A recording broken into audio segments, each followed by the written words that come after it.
제2장 들어갑니다. 여기서는 정석독을 위한 정보 독해 스킬을 집중적으로 익히게 됩니다. 내가 여러분들에게 권하는 독해법은 정석독이죠. 이것이 문해력입니다. 정독으로 글을 다 읽고 답 찾기 시도하면 시간이 부족하죠. 반면에 속독으로 접근하면 답 찾기가 어려워집니다. 어떤 내용인지 정확하게 파악하기 어렵죠. 그래서 정독과 속독의 장점을 서로 결합해서 보면 그것이 정속독이죠. 이것을 익혀야 합니다. 그리고 문제를 볼 줄 알아야 하죠. 자, 챗GPT에게 물어봤습니다. 정답률을 높일 방법이 무엇일까? 그랬더니 챗GPT가 이렇게 답하고 있죠. 프레임으로 봐라. 그러면 정속독이 가능해진다는 얘기죠. 그리고 비교하고 대조하면 쉽고 빠르고 정확한 답을 찾을 수 있다. 이렇게 권하고 있습니다.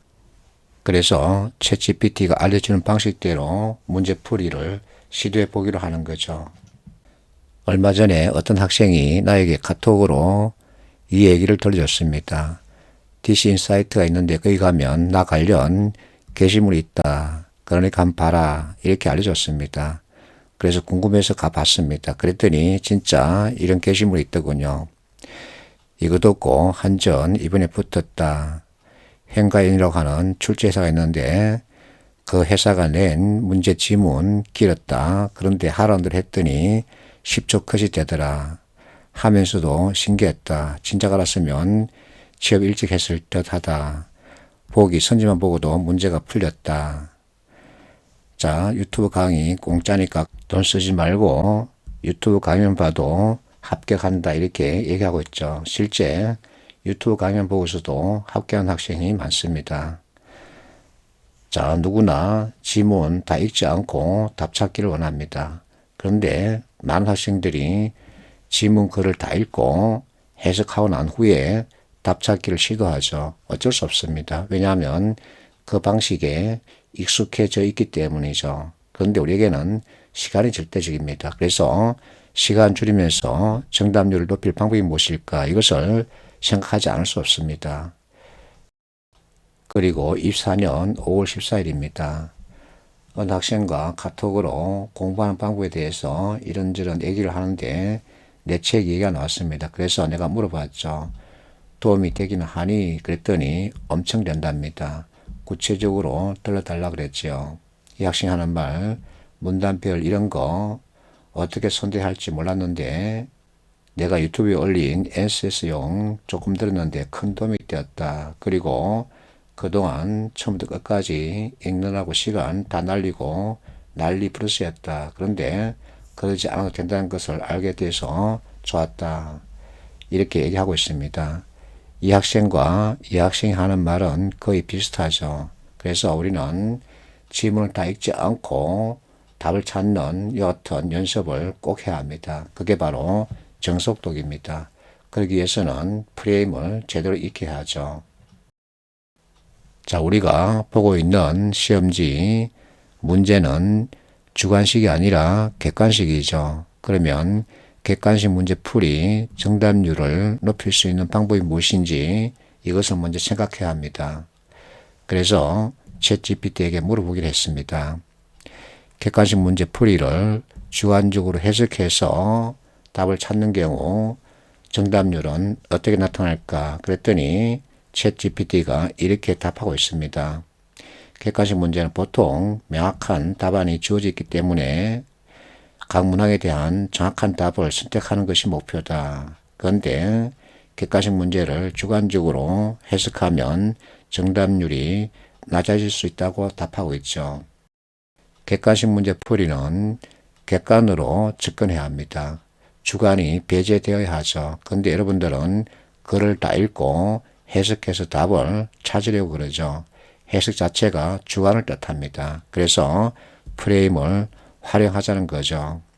특정 프레임을 객관식 문제 풀이에 적용하면 정답률은 어떻게 될까? 정답률이 높아질 수밖에 없습니다. 왜? 객관으로 접근하기 때문이죠. 챗GPT가 정보 독해 때 프레임의 필요성에 대해서 이렇게 답하고 있습니다. 정보 독해에서 프레임 설정은 그를 효과적으로 이해하고 분석하는 데 필수적이다. 그래서 나는 이와 같은 관점에서 문제풀이 방법을 여러분들에게 제시하고 있는 겁니다. 객관식 문제 객관으로 보자는 겁니다. 그러면 정답률 높아질 수밖에 없습니다. 챗GPT에게 구체적으로 물어보기로 했습니다. 먼저 객관식 문제 풀이 때 정답률을 높이는 방법으로 무엇을 들 수 있을까? 그랬더니 챗GPT가 이렇게 답변하고 있죠. 첫 번째, 개념을 복습하랍니다. 누구나 알고 있듯이 복습의 학습 효과에 대해서는 부정하지 못할 겁니다. 챗GPT 역시 시험 전에 핵심 개념을 복습하라 그러죠. 두 번째, 객관적인 사고를 유지해달라고 답했습니다. 앞에서 얘기했듯이 객관식 문제 풀이에는 객관적 사고가 필요합니다. 그런데 주관적인 생각이나 가정을 세워서 문제풀이 시도하면 오답만 찾게 되죠. 그래서 프레임에 의한 해석 그리고 정답 도출이 필요한 거죠. 세 번째, 문제에 대한 이해를 요구했습니다. 맞습니다.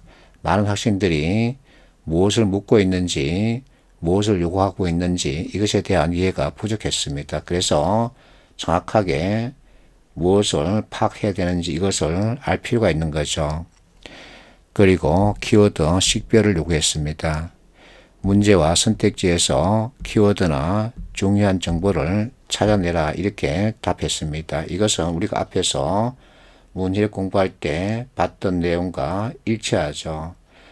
무엇이 중요한 정보인지 아닌지 판단하는 능력이 필요하다는 겁니다. 결국은 문해력 관점이죠. 그래서 나는 키워드 추출법 그리고 대조해서 매칭하는 방법으로 문제풀이를 여러분들에게 권하고 있는 겁니다. 마지막으로 선택지 비교를 권했습니다. 각 선택지를 질문의 주제와 관련해서 비교하고 분석해라. 이를 위해 이항대립 구조를 활용하면 효과적이다. 이렇게 답했습니다. 그래서 나는 선택지 그룹핑을 통한 이항대립적 관점에서 문제풀이를 해봐라. 이렇게 권하고 있죠. 자, 이와 같은 것들이 객관적 접근입니다. 그러면 정답률을 높일 수 있는 거죠. 두 번째, 객관식 문제 풀이 때 비교 또는 대조 프레임을 활용하면 정답률을 높일 수 있을까 하고 물었더니 객관식 문제 풀이에서 비교 또는 대조 프레임을 활용하는 것은 정답률을 높일 수 있는 효과적인 전략 중에 하나다. 이렇게 답하고 있죠. 그래서 처음부터 끝까지 비교 또는 대조하는 방식으로 답 찾기를 시도합니다. 이게 가장 객관적인 방법이죠. 세 번째, 선택지 진술 특징을 이항대립 구조를 보면 답을 쉽게 찾을 수 있을까 하고 물었더니 아주 좋답니다. 이 학생이 하는 말 그대로죠. 보기 선지만 보고도 문제가 풀렸다. 이것은 지문 보지 않고 선택지 진술을 이항대립 구조로 보고서 답을 확정했다는 얘기입니다. 자, 이와 같은 물음에 챗GPT는 이런 예를 들려주고 있습니다. 선택지 A와 C가 찬성하는 입장이다. 반면에 선택지 B와 D가 반대하는 입장이다. 그러면 서로를 묶어서 비교해 보라는 거죠. 그래서 나는 선택지 그룹핑을 통한 비교 대조 이것을 여러분들에게 적극 권하고 있는 거죠. 나만의 방법이 아니라 챗GPT가 들려주는 방법입니다. 이것을 적극 활용할 수 있어야 되죠.